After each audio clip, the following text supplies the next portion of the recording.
Tapos na ang preseason game ng Dallas at merong nabago sa lineup nila. Magkakaroon sila ng average height sa kanilang starting unit na 6'9". Sa first 2 games ng Dallas, nag-struggle nun si Anthony Davis nang si D'Angelo ang point guard nila.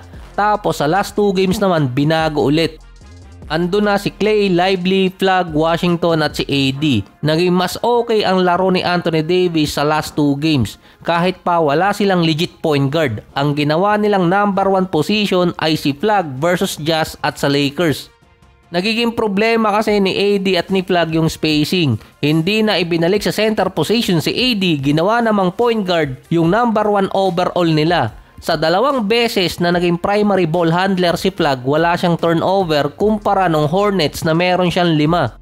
Sa 2 games din, meron lang si Flagg na nasa 4 assists. Hindi naman niya nalagpasan yung expectation ni Jason Kidd. Dahil ang expectation lang naman ni Jason Kidd, meron silang primary ball handler. Kailangan nilang i-improve ang playmaking style ni Cooper Flagg. Saka sa net rating, sa lahat ng player na kasama ni Flagg na siya yung point guard or primary ball handler, nasa negative sa plus-minus. Pero yung hindi nagkaroon ng turnover bilang primary ball handler, malaking bagay yun. Marami mga playmaker ang laging nawawala ng bola.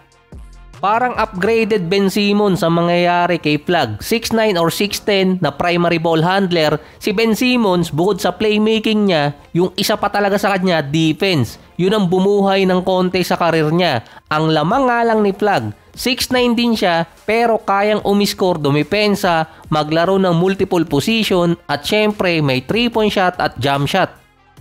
So hindi na bago ang idea na maging point guard talaga si Flagg dahil 8 days after niyang mapili bilang number 1 overall, sinabi na agad ni Mark Cuban kay Jason Kidd kaya maglaro ni Flagg bilang number 1.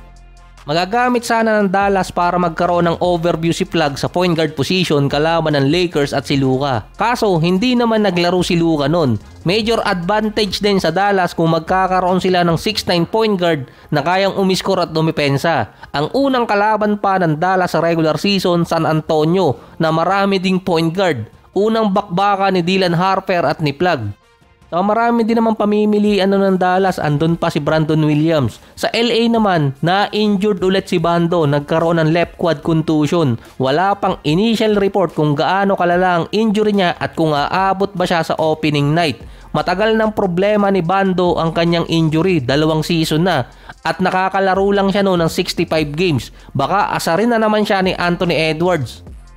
Si LaMelo naman noong mga nakarang linggo, ni-report na di umano open i-trade ng Hornets. So nilagay ko lang yung Clippers jersey dyan para pang thumbnail. Dahil sa loob ng 5 season, nakalaro lang si LaMelo ng 231 games.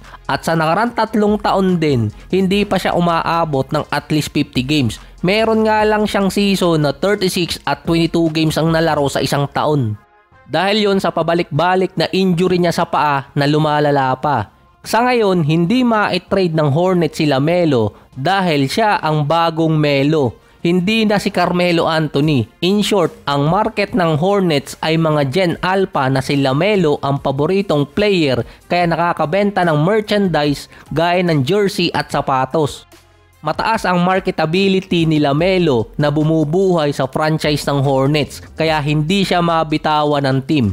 Kahit hindi siya nakakapaglaro ng maraming games at maipasok ang Hornets sa playoffs, additional na lang yung ticket sales para sa kanila kapag naglalaro dun si LaMelo. Hindi problema sa ngayon ng Hornets na hindi nakakapaglaro ng maraming games si LaMelo at kahit pa nai-injured siya dahil mukhang nababawi ng Hornets yung kontratang binahayad nila kay LaMelo dahil nga sa mga sales na dinadala niya. Sa ngayon, pinupursu at kinikriticize si LaMelo na hindi niya kayang magdala ng isang franchise pero nadadala niya kasi in financial aspect, hindi basketball aspect.